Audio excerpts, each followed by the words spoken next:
Today, Somewhere on Earth invites you to discover the Bissagos Islands, an isolated territory of Guinea-Bissau in West Africa. These sacred lands resemble a vast river delta. Marcelino is an elder, an Omi Grande, the highest position in the social hierarchy. The forest, which he knows so well, is where he finds the plants for his ancestral remedies. Marcelino is a traditional doctor on the island of Karachi in the northern Bissagos.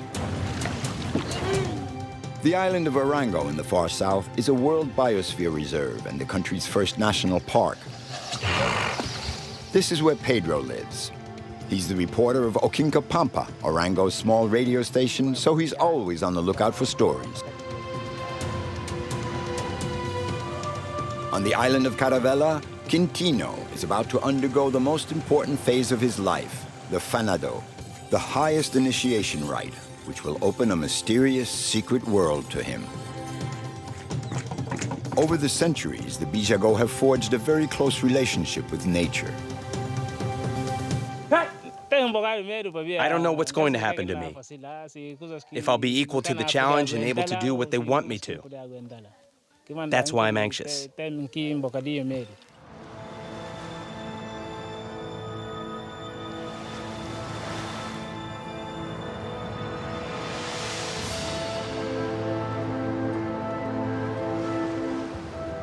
The Bissagos Islands are off in a backwater of time, isolated from the rest of the world.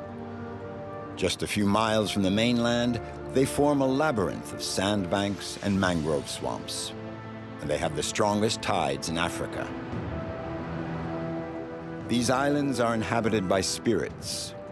They form a mythical boundary between the land of Africa, the ocean, and the endless sky.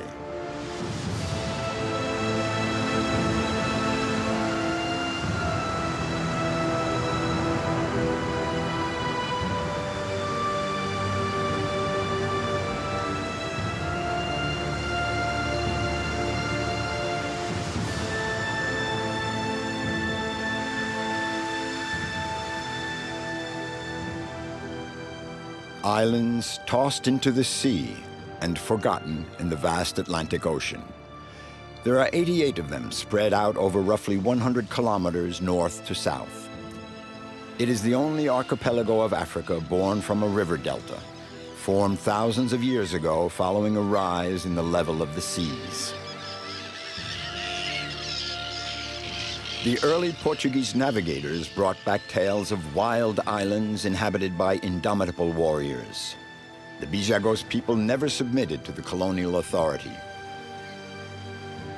The villages are all inland, away from the sea, as if the inhabitants needed to protect themselves from unknown outside forces. And for centuries, this isolation has allowed these islands to remain unspoiled. Hello there. How's the family? How are you? Marcelino is a traditional healer in Mpincha, a village on the island of Karachi.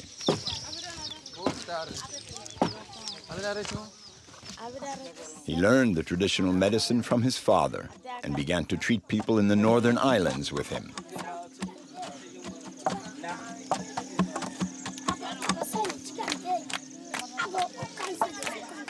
A few years ago, Marcelino received training in the fundamentals of modern Western medicine from foreign doctors.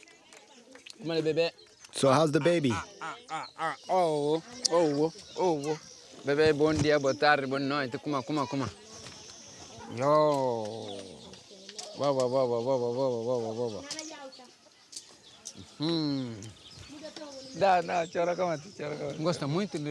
Thanks to the children, I became a healer.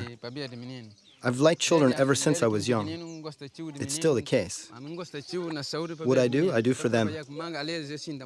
I instruct the mothers how to take care of their little ones. I teach them about the most frequent wounds. The moms trust me, whether it's traditional or modern medicine. Wherever I go, I look after the children. And my greatest joy is curing them because I see the results of my work.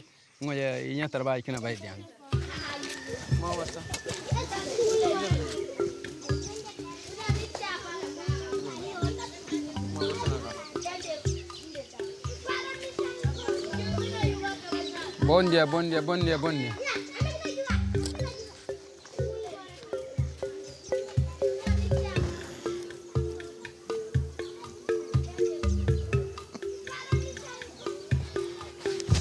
Está normal? Does he suckle well? Yes, he does. And he has a fever? Yes, at night.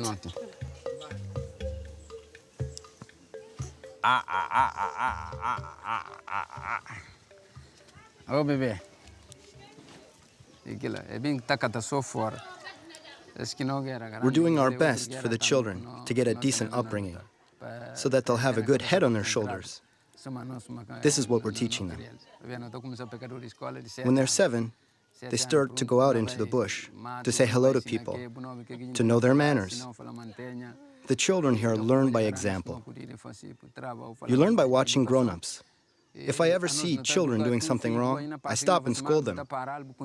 I'll give them some guidance, and they listen to me, because they know that I'll be telling their parents about it. A child is not just his parents' child. He's also the child of the entire community. That's why we treat them all the same. We take care of all the children.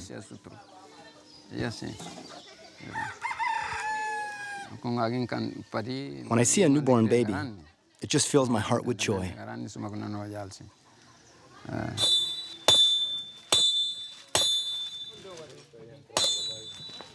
Marcelino, who's close to 60 years old, is an elder of his village, an Omi Grande. The younger generations have to submit to the decisions and demands of their elders. This is the principle of payment to the elders, who are the ones who guide the children's upbringing.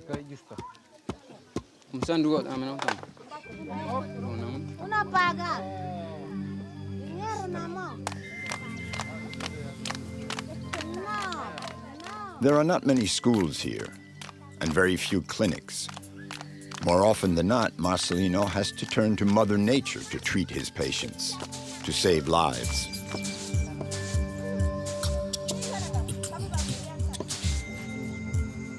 The Bissagos elders are all the living memory and guardians of the community's secrets.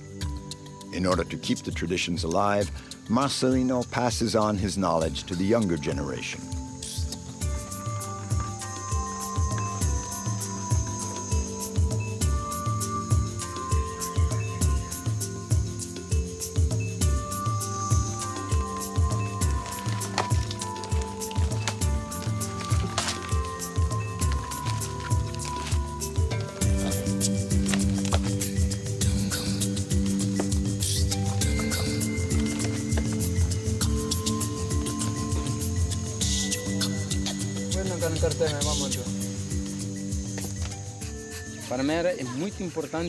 The palm tree plays an important role here in the Bissagos.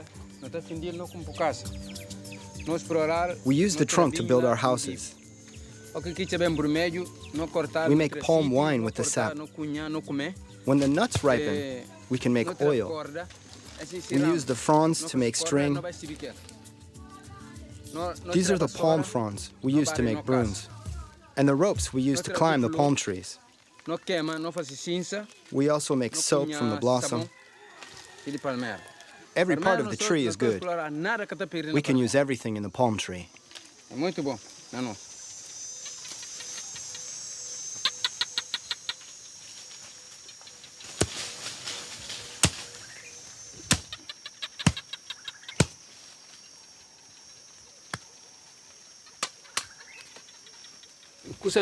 Plant lore and traditional medicine are great secrets. The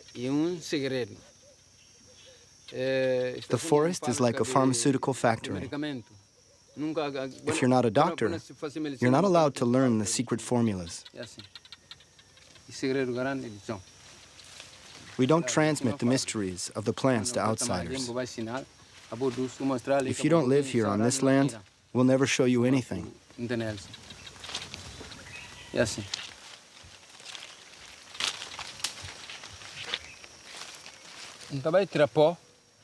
Before cutting a root, I ask the tree's forgiveness. I ask it to help me cure the sick person. You can't just come into the forest, take what you need, then turn around and leave.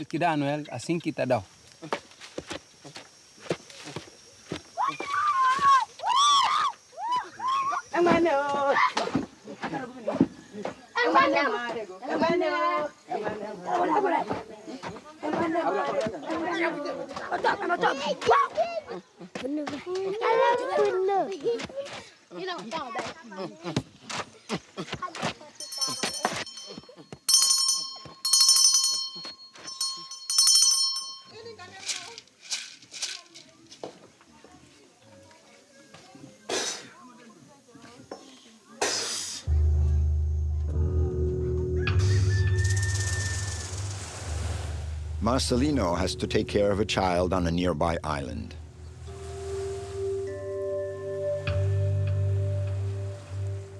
Before undertaking a voyage, he has to invoke the spirit so that he'll ensure a smooth journey and watch over his family during his absence.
Kaos kuma kuna sinti.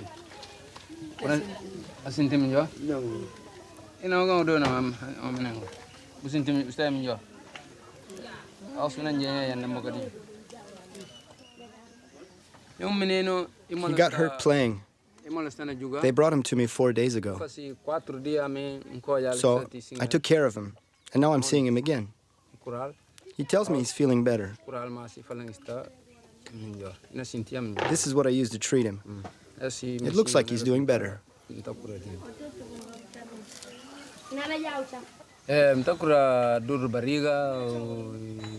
I treat stomach aches, indigestion, cuts, bruises, headaches, and snake bites. I take care of all of that. Yes, even snake bites.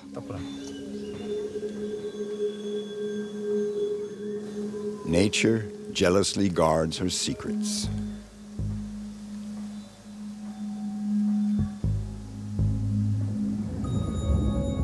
There are a number of sacred sites on the islands.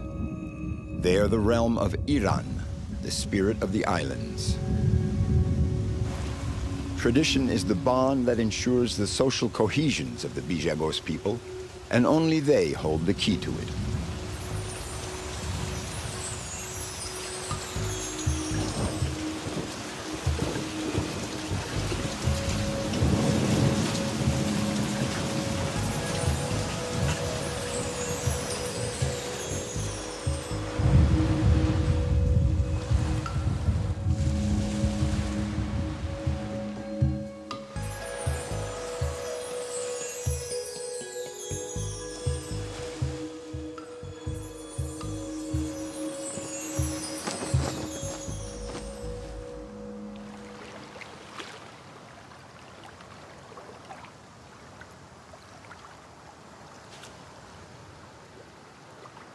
This land beneath its vast sky is a sanctuary of unspoiled nature.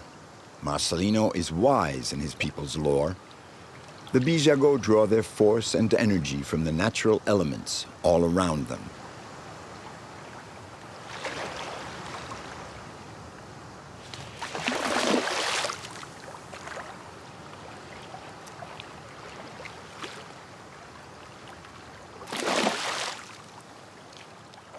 The first thing my father taught me was how to observe the fish, how to study the water. If it's windy, the sea gets stirred up, and you can't see anything.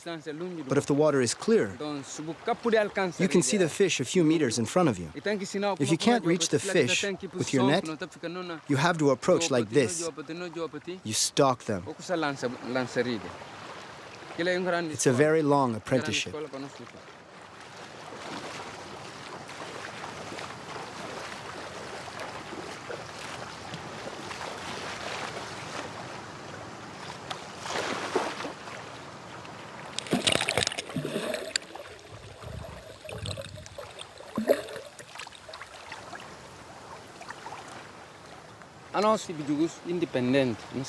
We, here in the Bissagos, we remain pure and independent all our lives. We are poor, but our land is generous. It is our riches. The Bissagos are very remote. We're a free people. Not many people can say that, and it's a privilege to live here. We have enough to eat here. We are as pure as the seawater is clear. That's the Bissagos. That's our riches.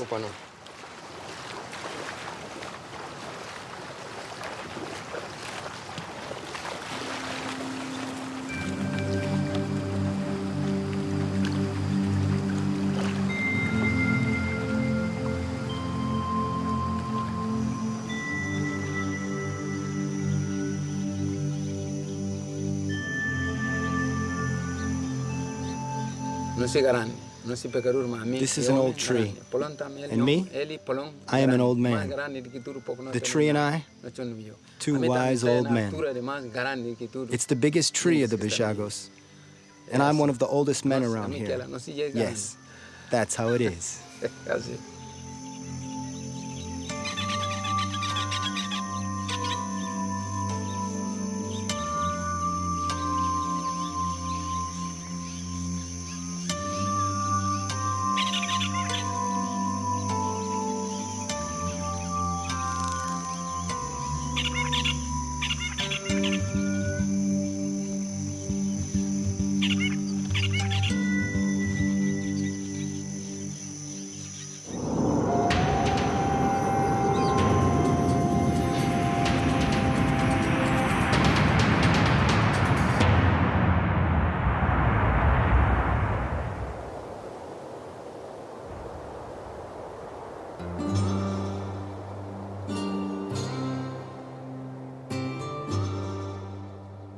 Orango, the largest island of the Bissagos, is a land of savannas and forest bordered by mangrove swamps. There are very few villages, and the island is a national park.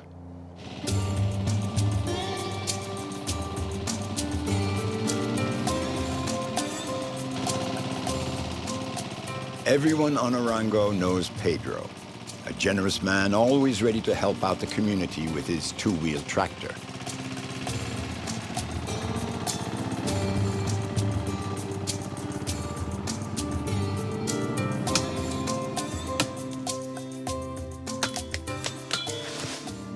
Pedro's life changed 20 years ago, the day he received his tractor broken down into its parts.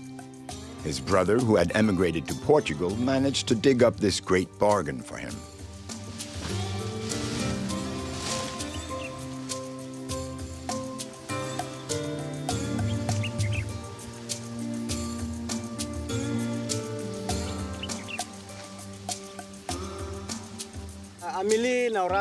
I transport all sorts of things. Soil, bunches of palm fruit too. But not only that, I also carry coconuts, peanuts, wood.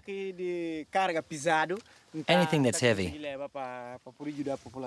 I do it to help the community. Anything people need, I'll carry it. I even transport people.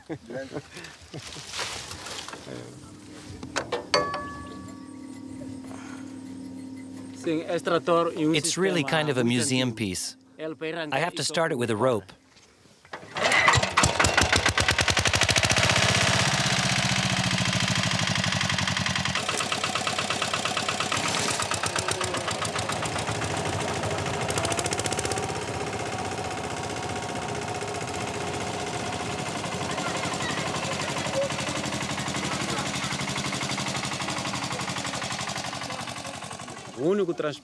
The villagers on Bubak and Uno, the neighboring islands, also want me to come and help, but I don't want to take my tractor to other islands. I'm here to help the community of Orango, because there's no other means of transportation here.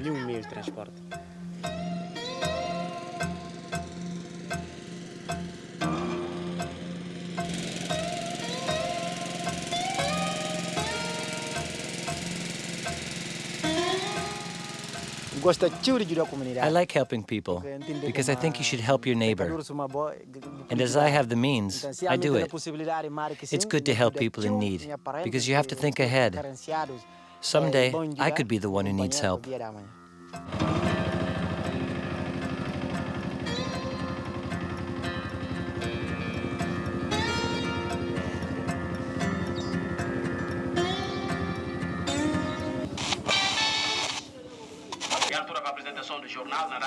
A few months ago, an incredible project saw the light of day on Orango, a community radio station. Pedro is one of the volunteer reporters of Radio Okinka Pampa.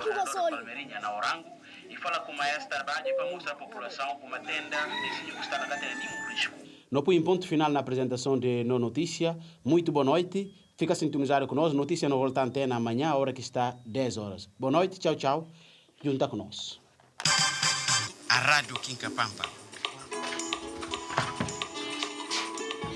The radio station creates a bond between all Orango's inhabitants. The single daily program deals mainly with questions of public health and the environment. In just a few months, Pedro has become a story collector, and thanks to his work as a radio reporter, he has been discovering new facets of his country every day.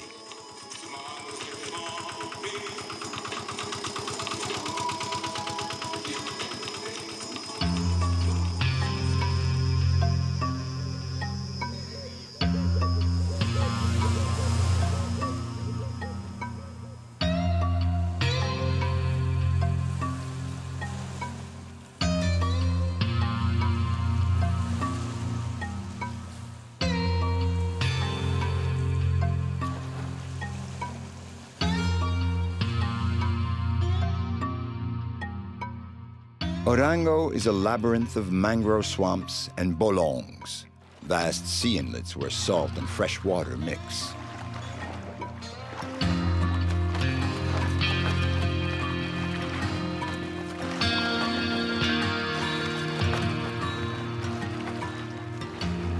This morning, Pedro is off on an assignment with Joao, a ranger of the Orango National Park.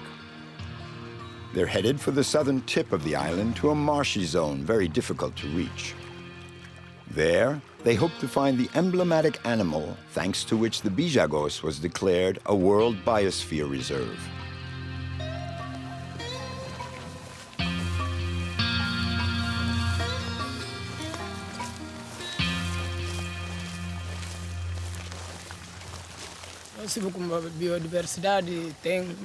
We have a large biodiversity here. There are a lot of animals. Most of them are very dangerous. There are horned vipers, mambas, scorpions, poisonous stingrays. So just walking around here can be fatal because you could be bitten by a horned viper, a mamba, stung by a scorpion. It's really dangerous. In short, there's biodiversity. I love animals. Then again, I don't really have a choice. I have to deal with them. Nature is dangerous, but I protect it.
This park is home to the very rare saltwater hippopotamus.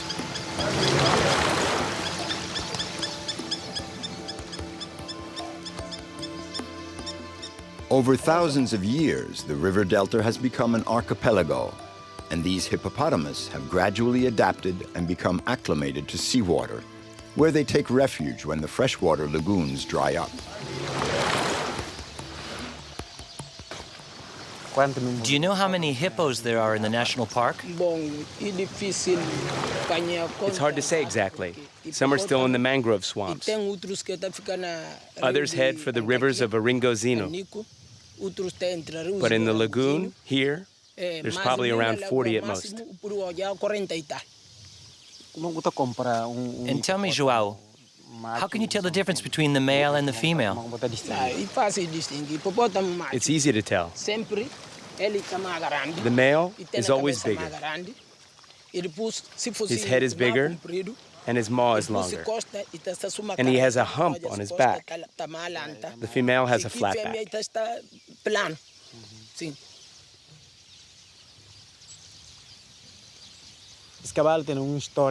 Hippos have a lovely place in our lore. It's a sacred animal, highly respected in our culture. Here they say that a brave person is as strong as a hippopotamus. If they say a person is like a hippopotamus, that means he's a great person, someone strong. And when he dies, we hold a traditional ceremony. So the Bissago people have always held the hippopotamus in great esteem, even before they founded this national park.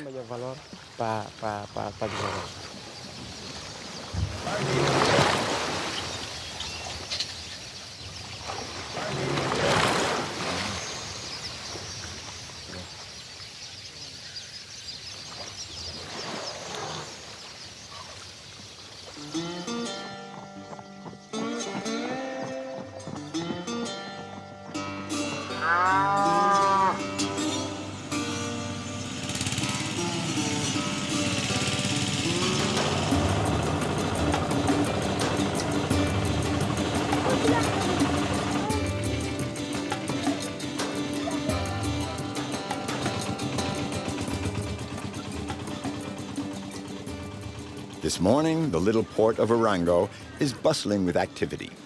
Once a week, a pirogue comes in from the mainland. Pedro carries on with his reporting for the radio and is off to Pualao, the southernmost island. It's a very isolated island. There's no drinking water, and there's nothing to eat. All the products come from here, from Bissau, or from Bubac, the main island. We mustn't forget about the people living out there.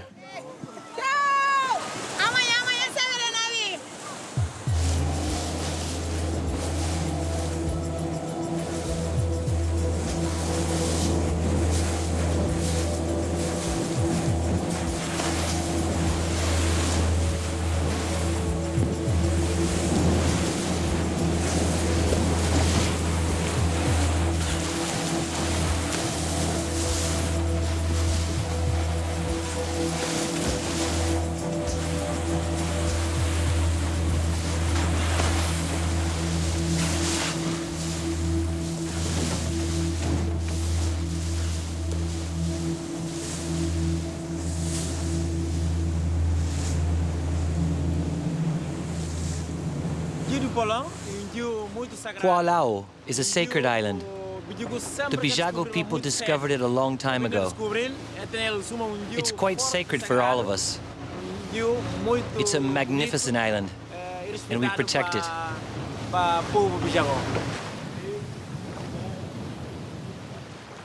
This is the first time Pedro has set foot on Pualao. Santino is one of the guardians. What's that tower? That tower dates back to the time of the Portuguese.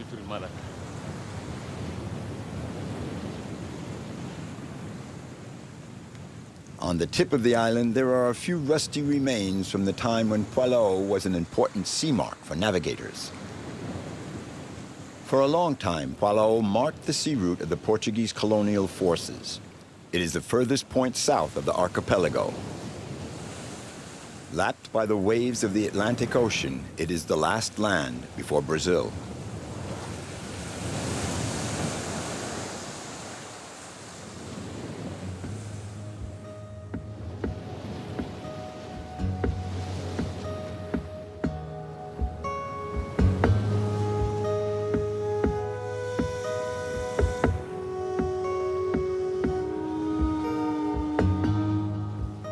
The island is home to one of the largest colonies of green turtles in the Atlantic Ocean. 4 months of the year, the females of these creatures, straight out of another age, climb up onto the beach where they were born to lay their eggs. Is it easy to live on such an isolated island? What does it feel like when you're out here? Well, it's like that here. You can't get away whenever you want to. You're stuck. I'm not here by chance, and I'm not here on vacation. When I'm on Pualo, it's to work, and my job is to protect our riches, the nature all around.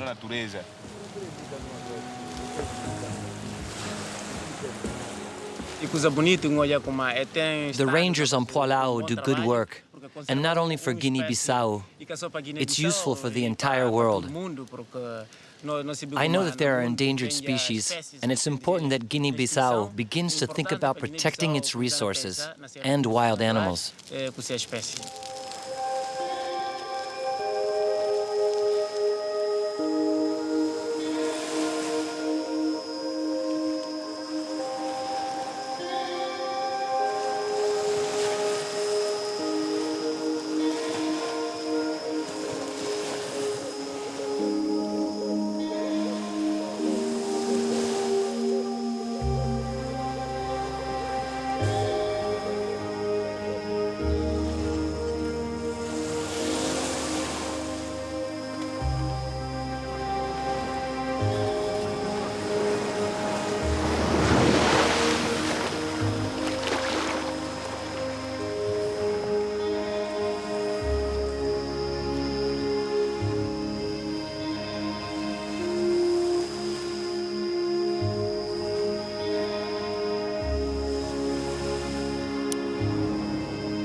I feel good here.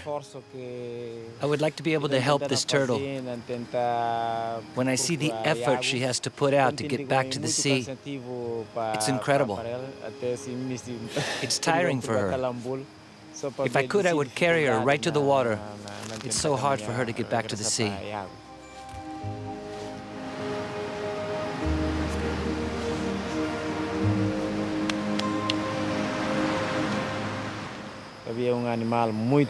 It's a beautiful animal, gentle. It really moves me. Turtles are not aggressive. They don't attack. They don't bother anyone, and that's why we have to make an effort to protect them. It's really a lovely animal.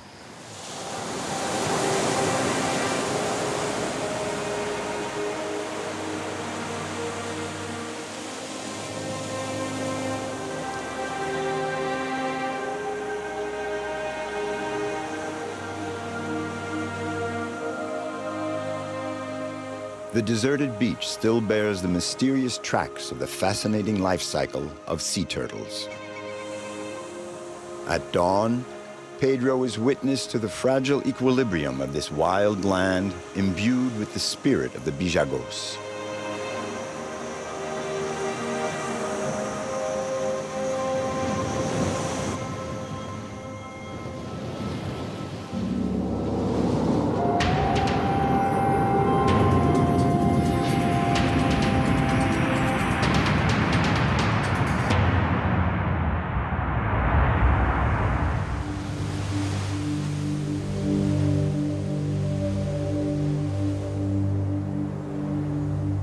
In the north, the island of Caravella is the gateway to a mysterious realm.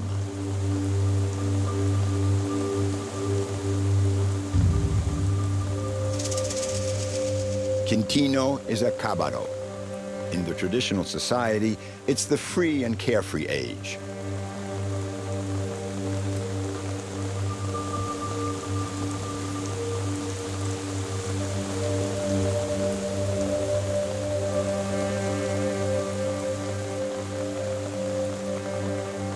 Soon he'll undergo the most important passage in the social hierarchy.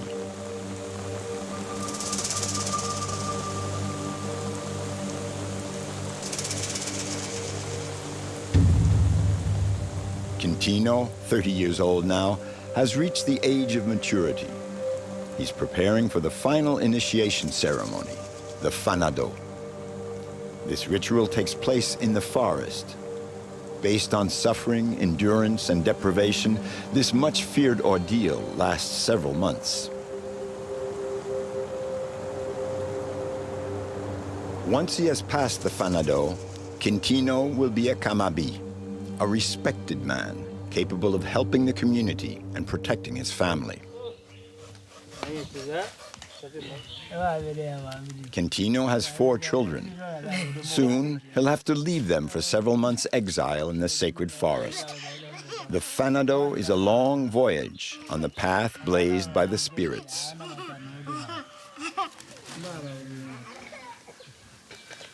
A woman is very important in the life of a man, because if you don't have a wife, you could turn bad. But if you have a wife, you have to work for her.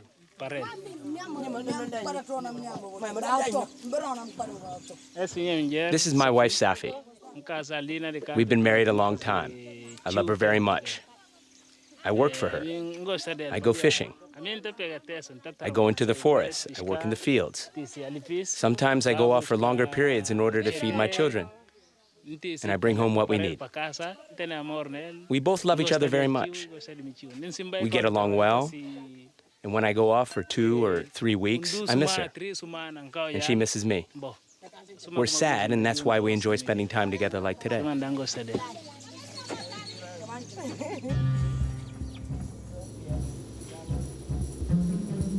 The fanado is approaching, but before that, Quintino has to take care of the coming harvest. The Bissagos have always led a nearly self-sufficient existence.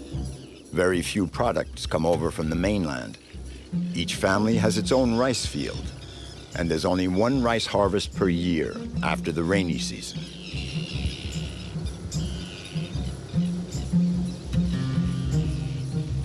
In a few days, the rice will be ripe.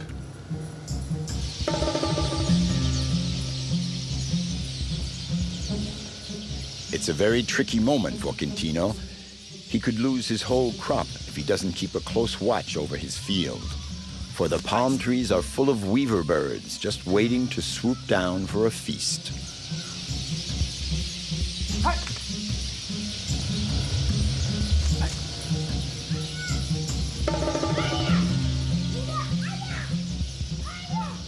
Right from the age of 7, the children learn how to protect the rice fields. It's the staple food of the Bissagos. We come out every day. We get up at 6 in the morning, before the birds get here, and the next day we do it again. That's how it goes every day until the rice is ripe, like this rice right here.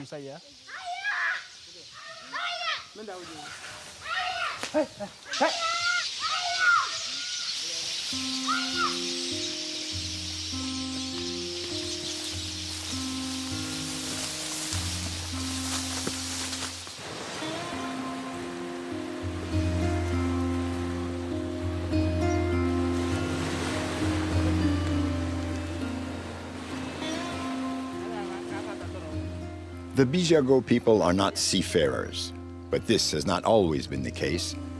There's a legend that once in the northern islands, the men would rig out large pirogues and attack the foreign ships. One day, the Europeans in reprisal pillaged the land, and the Bissagos people saw that as the spirits of the sea who had come to seek revenge. Now, the only arms made here are the cañagos.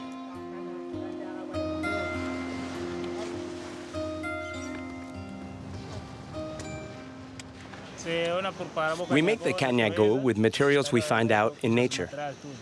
It's the traditional tool of all the Bissagos.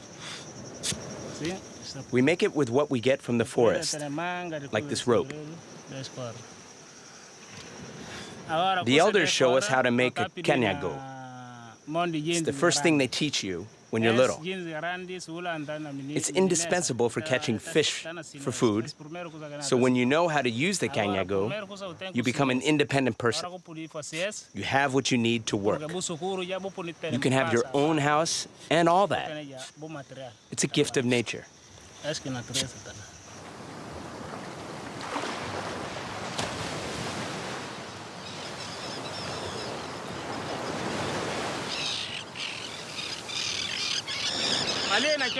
The waters are full of fish here, all sorts of fish. Nature is generous. There are shark, stingray, they're very poisonous, sea bream, barracuda. But the fish we're the most afraid of are the rays. If you get stung, it's very painful, and you suffer for weeks.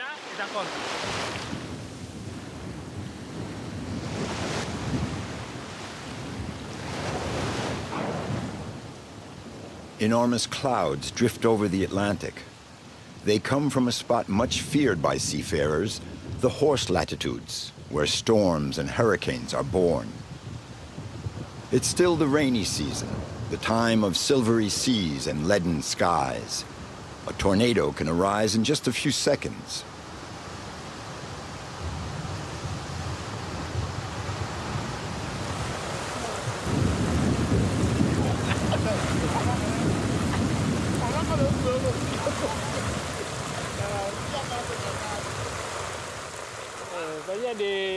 I don't like thunder and storms, but I don't have any choice. We have to live with nature. I would rather go home, but if I go home, we won't have anything to eat. I don't have a choice.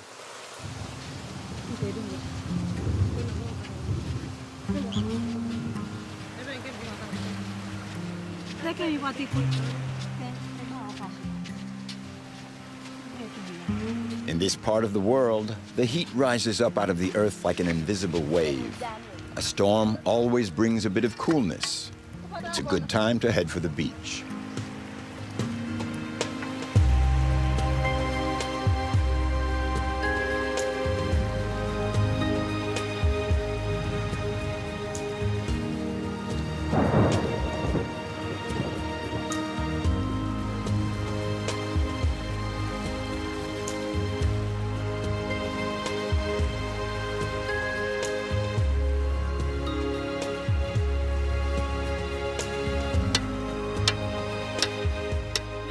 Quintino's wife, Safi, has come to gather what has been exposed by low tide.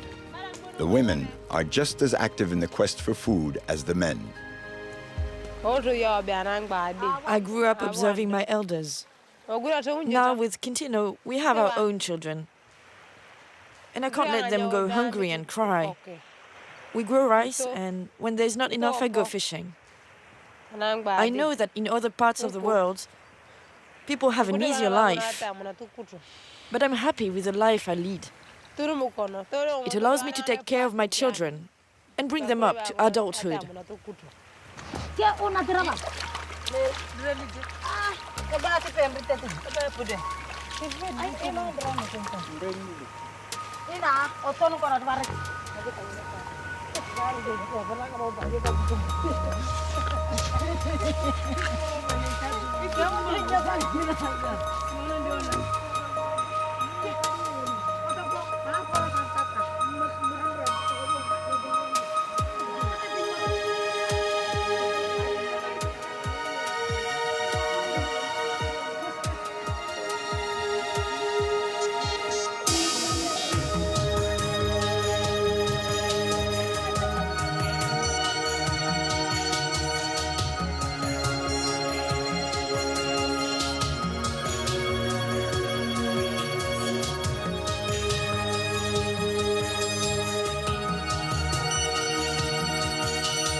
Preparations are underway for the first initiation ceremony.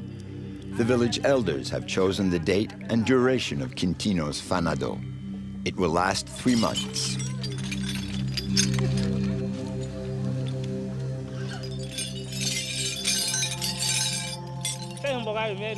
I'm afraid because I don't know if I'll be able to do what they want me to do. That's why I'm anxious.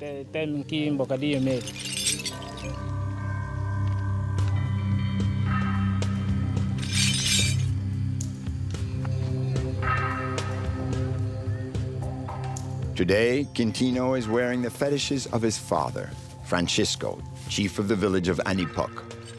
These sacred objects have been handed down from one generation to the next.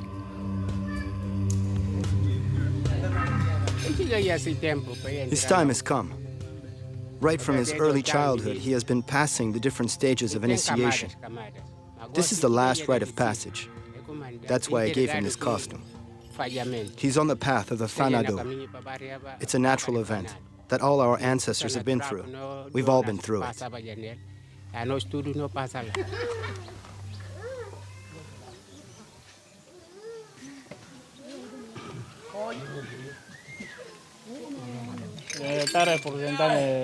This costume symbolizes the force of nature. When you put it on, it gives you strength and courage. It's like these horns I'm wearing for the ceremony. When you're wearing them, you're a different person. It's as if some force enters you. You become strong and wild. Something like a bull.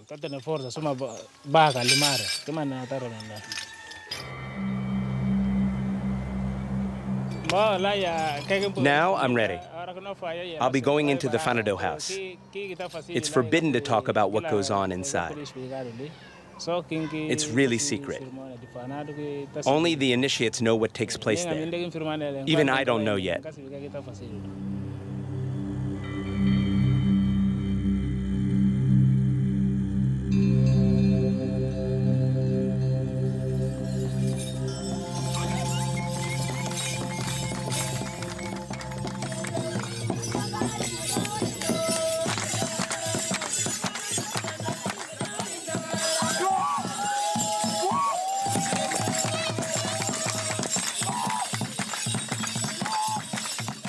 This is a great day.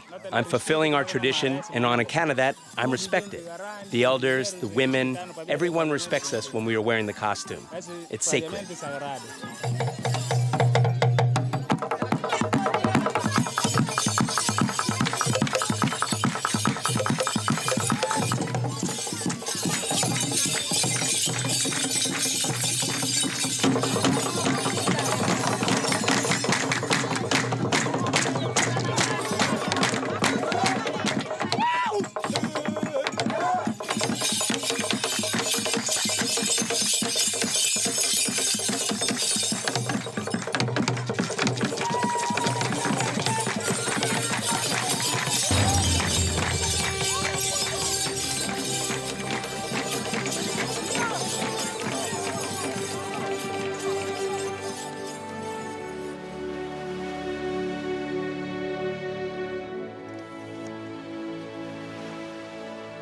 Quintino will come out of his initiation ordeal a different man. He will soon pass a major turning point in the life of each of the Bissagos, this people living on the fringes of the world, somewhere in Western Africa.